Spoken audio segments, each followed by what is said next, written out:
श्री बागेश्वर धाम बालाजी सनातन मठ महाराष्ट्र में गुरुदेव जी आ चुके हैं और दिव्य दरबार चालू हो गया है। लाइव वीडियो आप देख रहे हैं। रामायण महामाल रत्नम वंदे अनिलात्मजम। जय राधा के प्रेम धन, जय जय नवल किशोर, जय गोपी चित चोर प्रभु, जय जय माखन चोर। अपने अपने घरन की सबके मन में पीर, पर तुम्हें पीर सब घरन की, सुधन धन रघुवीर। पड़े रहो दरबार में, धक्का मुक्का मीरों के खाओ। एक दिन ऐसा आएगा तुम ही करोड़पति हो जाओ। जय श्री राम।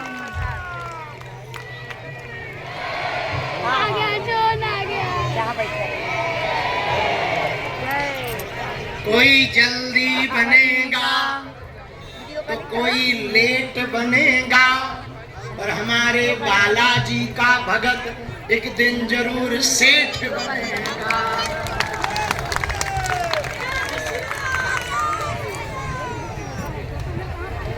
बालू की दीवार, धुआं का मंदिर, ओछे की प्रीत कबे निभाई है। तुम राम के नाम को जाप करो, फिर पाप के बाप को धूर दई है। जय श्री राम। श्री राम के नाम को जाप करो, फिर पाप के बाप को दूर दई है। बोलो हनुमान जी महाराज की जय। धाम की जय। सन्यासी बाबा की जय। सीताराम नाम भगवान की जय। नमः पार्वती पते। साधु जी सीताराम। साधु जी सीताराम। श्री बागेश्वर बालाजी सनातन मठ मुंबई की जय। बागेश्वर धाम भिवंडी वाले सनातन मठ की जय। श्री आद्य शक्ति जो भगवती माँ मुंबा देवी की जय। सिद्धि विनायक गणपति भगवान की जय। छत्रपति वीर शिवाजी महाराज की जय। छत्रपति वीर संभाजी महाराज की जय भवानी। जय भवानी। जय शिवाजी। जय भवानी। जय शिवाजी। भगवान की बड़ी अनुकंपा। 2 महीने बाद लौट के उल्लू घर को आए। दर्शन मिला। आप लोगों का आशीर्वाद लेकर हम बद्रीनाथ गए थे। बद्रीनाथ की यात्रा निर्विघ्न रूप से सफल रही।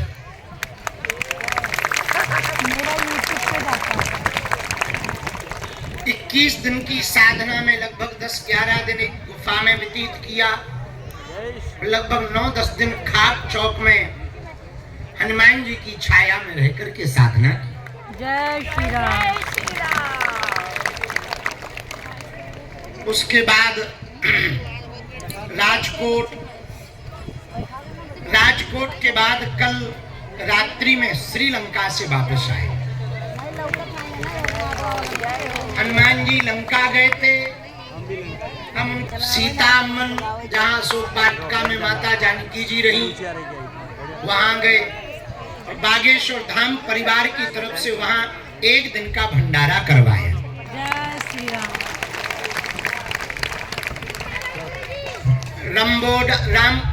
रंबोडा जहां हनुमान जी ने पहला चरण रखा था लंका में, वहां गए। वहां के सभी सरकार के मंत्री, वहां के क्रिकेट जगत के बहुत ही प्रसिद्ध क्रिकेटर श्री सनत सूर्या, और वहां के पूर्व अंतर्राष्ट्रीय क्रिकेट के कप्तान, वहाँ के मंत्री, सरकार के लोग और पूर्व राष्ट्रपति और प्रधानमंत्री मिलने आए। हमने हनुमान जी की तरफ देख के कहा कि देखा नाम का जलवा, ये सब तुम्हारे नाम का जलवा है। जब आप आए थे तब तुम्हें खाने तक नहीं मिला, इधर देखो 56 भोग खा रहे। तो सरकार भी भीतर ही भीतर हनुमान जी बोले बेटा फील्डिंग तो अपनी ने सेट करी थी पहले, बोले त्रेता में फील्डिंग सेट करी थी तो परिणाम तुम अब पा रहे। उनका बात तो तुम्हारी सही है। कोलंबो वहां की राजधानी है। श्रीलंका जाकर के सीता अम्मन में अशोक वाटिका में हमारा हृदय बहुत द्रवीभूत हो गया था। और वो पल भी ऐसा, वो जगह भी ऐसी जहां हमारी माँ किशोरी श्री जानकी जी ने कई दिनों तक रघुनाथ जी की याद में समय बिताया हो। वो भावुक कर देने वाला पल और क्षण था। लेकिन श्रीलंका जाकर के बहुत आनंद आया और बड़ी देर तक उस स्थान को हमने निहारा, वहां के पत्थरों को स्पर्श किया, मिट्टी को छुआ। कि कभी समय में हमारे सरकार यहाँ आए थे, वो तो नहीं मिले, वो समय तो हम थे नहीं, रहे होंगे तो पता नहीं, पर उनके चरणों की रज की मिट्टी की गवाही आज भी वहां के पत्थर देते हैं। उन पत्थरों ने उनको देखा है, उन पत्थरों को हमने देखा है। जय श्री राम। भले ही तुझसे नजर नहीं मिली तो क्या हुआ, भले ही तुझसे नजर नहीं मिली तो क्या हुआ, मेरी तो मिल गई, यही बहुत। जय श्री राम। तुमने मुझे नहीं भी देखा तो क्या हुआ, मैंने तो तुझे देख लिया। एक कवि हुए बहुत अच्छे प्रसिद्ध श्री बिंदु जी, उन्होंने लिखा भगवान के लिए, इसके एक तरफा में मशहूर हो जाऊंगा मैं, श्याम तुम होगे समा तो काफूर हो जाऊंगा मैं अगर तड़पूं तो तड़पूं मगर तुम ना मेरे लिए तड़पना, तुम अगर मेरे लिए तड़पे तो फिर मगरूर हो जाऊंगा मैं अगर चाहूं तो चाहूं मगर तुम ना मुझको चाहना, तुमने अगर मुझे चाहा तो फिर आंखों से बहुत दूर हो जाऊंगा मैं अगर मांगूं तो मांगूं मगर तुम ना मुझको कुछ देना, यदि तुमने कुछ दिया तो फिर प्रेमी नहीं मजदूर हो जाऊंगा। हो जाऊंगा मैं, श्याम तुम होगे समा तो काफूर हो जाऊंगा मैं। मेरा चाहना तो मेरा स्वभाव है, मुझे तो प्रेमी का तो यही सिद्धांत होना चाहिए, भक्त का भी यही सिद्धांत होना चाहिए कि भगवान भले ही हमें ना देखे, हम भगवान को देखें। हमारा गुरु हमें ना देख पाए, हो सकता हम सम तुमको लाख हैं, तुम सम हमको एक, हम सम तुमको लाख हैं पर तुम सम हमको एक। हमारे जैसे तो तुम्हारे पास लाखों हैं, पर हमारे लिए तो तुम एक ही हो। तो वहां जाकर उन पत्थरों को देखा, छुआ, श्रीलंका में महसूस किया कि जब कभी हमारे प्रभु आए थे यहाँ, प्रभु श्री राम, किशोरी जी, माता जानकी जी, एक एक पल, निमिष निमिष पल भगवान की याद में वहां उन्होंने व्यतीत किया। और वो पर्वतों को देखकर मन द्रवीभूत हो गया, वहां के उन पत्थरों को देखकर मन द्रवीभूत हो गया।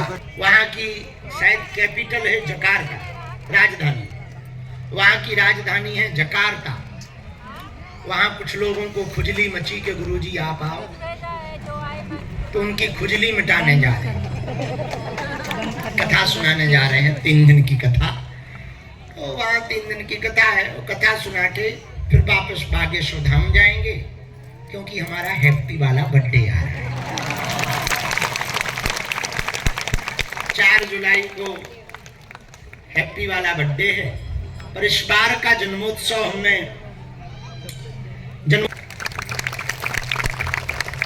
Education, donation and meditation day, तो ज्ञान दान ध्यान दिवस। तो आप पूछोगे कि ये क्या है, पूछो तुम्हें अंग्रेजी थोड़ी आती। वो जिस लड़की को शादी किए थे ना, पूछो क्या है, उन्हीं लड़कियों की बेटी लोग को ज्ञान। Education, donation and meditation day क्या है, जोर से पूछो कर बताएं। बेटियों के हम विवाह करवा चुके, उनके भी बेटियां हो गई, मतलब हम अविवाहित नाना बने। उनके जो बेटियां हो गई, तो बेटियों की जिनका ब्याह हुआ वो तो साधारण परिवार से थी, मातृ पितृहीन तो थी। जहाँ ब्याह हुआ वो भी समृद्ध थोड़ी परिवार होगा, कई बेटियों का सामान्य परिवार में ही शादी हुई। आज के जमाने में पढ़ाई लिखाई का बड़ा खर्चा है। अच्छा, हमारे जन्मदिन पे हमें गिफ्ट मिलते ही, हम जन्मदिन मनाते ही इसी चक्कर में। एक ही शौक है हमको, साल भर इंतजार करते कि जल्दी हैप्पी वाला बर्थडे आएगा, गिफ्ट मिलेगा। अच्छा, अब हमने सोचा कि गिफ्ट तो मिलते ही हैं, क्या करेंगे, चेला बहुत जुड़ गए, तो हमने सोचा उन गिफ्टों को हम बेचें। बेचकर जो रुपया मिलेगा उससे हर साल उतनी ही बेटियों का, जितनी आयु बढ़ती जाएगी उतनी बेटियों की शिक्षा के लिए 1-1 लाख रुपए उनकी शिक्षा को जमा करेंगे। जय श्री राम। इस साल 29 बेटियों को हम दे रहे हैं। अब उतने के गिफ्ट आए ना आए देखा जाएगा, जो होगा।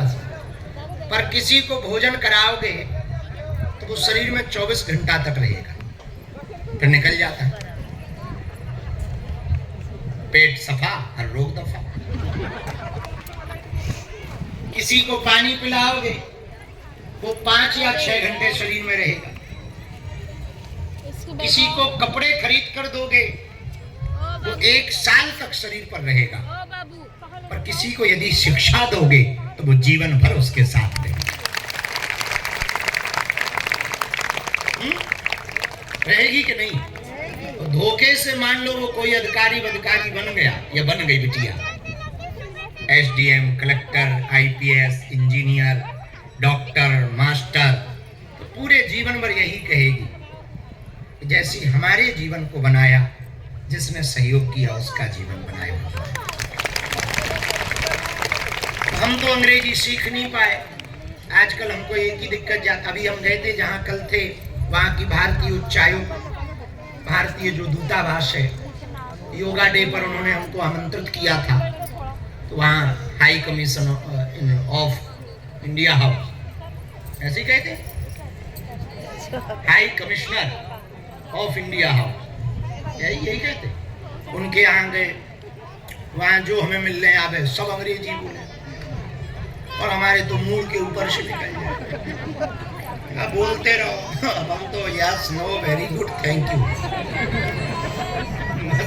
इतने में ही काम चला लेते। Yes, no, no, no, very good, thank you, और एक और सीख, सॉरी।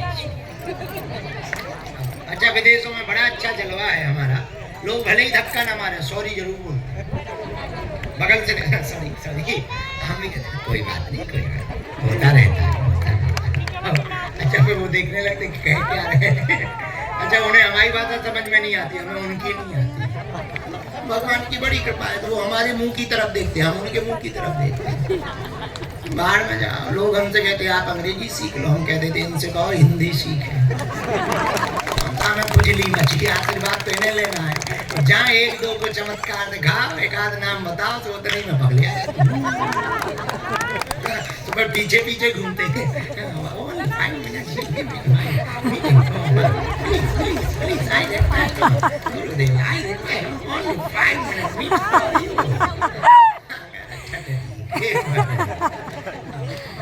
हमें बड़ा मजा आता है कि देखो प्रभु तुम्हारी माया, विदाउट अंग्रेजी के भी साले अंग्रेज पागल है।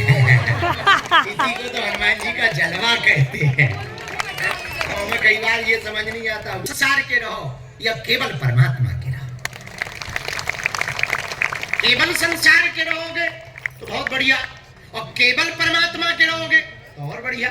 पर यदि तुम बीच के बीच रहोगे, बिंदु दोनों तरफ ले रहा है मजा, कुछ इधर भी रहा कुछ उधर भी रहा, दास रघुनाथ का नंद सुत का सखा, कुछ इधर भी रहा कुछ उधर भी रहा, तो गड़बड़ हो जाएंगी। एक तरफ रहो, या तो उधर रहो या इधर रहो। इधर रहोगे तो उधर की टेंशन ना लेना, और उधर रहो तो इधर की टेंशन ना लेना। हमसे कोई पूछे कि दोनों संभल जाए, ऐसा कोई रास्ता बताओ, तो हमें लगता है यदि परमात्मा के हो जाओगे, जगदीश के हो जाओगे, तो जगत भी तुम्हारा हो जाएगा। जय श्री राम। दोनों समझ गए, दोनों। एक वृंदावन में एक बहुत सिद्ध प्रसिद्ध संत भाई श्री नागरी बाबा, आहा, नागरी बाबा एक राजा के यहाँ पर कार्य करते थे। अचानक वैराग्य जागा। नागरी बाबा ने वैराग्य जागते ही राजपाट त्याग कर, राजकार्य त्याग कर तुरंत श्री ठाकुर जी के धाम में वृंदावन में जाकर बस गए। उसी समय उनके राज्य में जहां वो रहते थे अकाल पड़ा, भयंकर परेशानी आई, तो राजा ने मंत्रियों को भेजा कि अब कोई यदि बचा सकता है इस मुसीबत से तो केवल नागरी बाबा बचा सकते। तो मंत्रियों ने आकर कहा कि राजा ने विशेष प्रार्थना की, रिक्वेस्ट की कि 2 दिन के लिए आप चलो और घर साम्राज्य को जरा ठीक कर दो, आपके अलावा कोई ठीक नहीं कर सकता। बाबा ने कहा ठीक है। बाबा ठाकुर जी के दर्शन करने के लिए बरसाने में गए। बोले हम प्रणाम करके आ रहे हो, चल रहे। जैसे ही दर्शन करके लौटे, झाड़ू लगाने वाली ब्रिज की एक देवी, ब्रिज की एक माता जी थी, वो झाड़ू लगा रही थी। झाड़ू लगाते लगाते बाबा वहीं से निकले। उसने तुरंत कहा, ए बाबा एक तरफ हट, एक तरफ हो जा, एक तरफ हो जा, एक तरफ हो जा। ये 3 बार शब्द कानों में गूंजे। बाबा समझ गए क्या बढ़िया सूत्र दिया है। उधर जाएंगे तो उधर के नहीं रहेंगे, इधर से भी चले जाएंगे, और यदि इधर रहे तो उधर से चले जाएंगे। इसलिए एक तरफ रहने में ही फायदा है। जब झाड़ू लगाने वाला कहता है कि एक तरफ रहना चाहिए, तुरंत नागरी बाबा ने राजपाल मंत्रियों से कहा, अब हम एक तरफ हो गए हैं, दोनों तरफ नहीं रहेंगे। आज से हम यही तरफ के हो गए, उस तरफ के नहीं रहेंगे। जय जय श्री राम। इसलिए मेरे पागलों, हम तुमसे भी प्रार्थना करना चाहें, यदि हम भगवान की तरफ हो जाएंगे, हम लोग सब जीवात्मा हैं, जीवात्मा जब परमात्मा की तरफ हो जाएंगे तो संसार भी सध जाएगा, जीवन भी सध जाएगा, जीवन का सुख भी मिल जाएगा और भगवान के भजन का सुख भी मिल जाएगा। यदि हम कहें कि हम संसार की तरफ हो जाएं, भगवान की तरफ ना रहें, तो क्या फायदा? बोले फायदा तो कुछ नहीं है, घाटा ही घाटा है। बोले क्या घाटा है? बोले घाटा ये है कि हाथ संसार भी तुम्हारे हाथ से जाएगा और परमात्मा भी हाथ से जाएंगे। पर यदि परमात्मा की तरफ हो गए तो संसार भले ही पीछे ना पड़े, पर परमात्मा की यदि तुम पर कृपा होगी तो संसार कि भाई ये सांप कैसे बना देता, पंछी कैसे निकाल देता, ये कैसे सिक्का 1 के 2 बना देता। और जिस दिन पता चल जाता उसी दिन जादू के प्रति रुचि खत्म हो जाती। अरे देख लिया, अंदर छुपा के निकाल देता है, तो हमारी कोई रुचि नहीं है, हमने पता चल गया ये यहाँ पर पंछी फंसाए हुए, निकाल देता है। जादूगर का जादू तब तक जादू है जब तक जादू का भेद नहीं खुला। वैसे ही संसार तब तक तुमको अद्भुत लगेगा जब तक संसार का भेद नहीं खुला, और परमात्मा को जान लेने के बाद संसार का भेद खुल ही जाता है। तो संसार नीरस लगता है, केवल भगवान ही सच लगता है। इसलिए गोस्वामी जी ने भी कहा, भगवान शंकर ने भी अपनी वाणी से कहा, उमा कहूं मैं अनुभव अपना, सत हरि भजन जगत सब सपना। उमा, ये संसार सागर के लिए एक बात हम कहना चाहते। बोले क्या? क्या स्वामी जी? बोले उमा कहूं मैं अनुभव अपना, मेरा अनुभव है, बात नहीं कह रहे, कथा नहीं कह रहे। बोले क्या?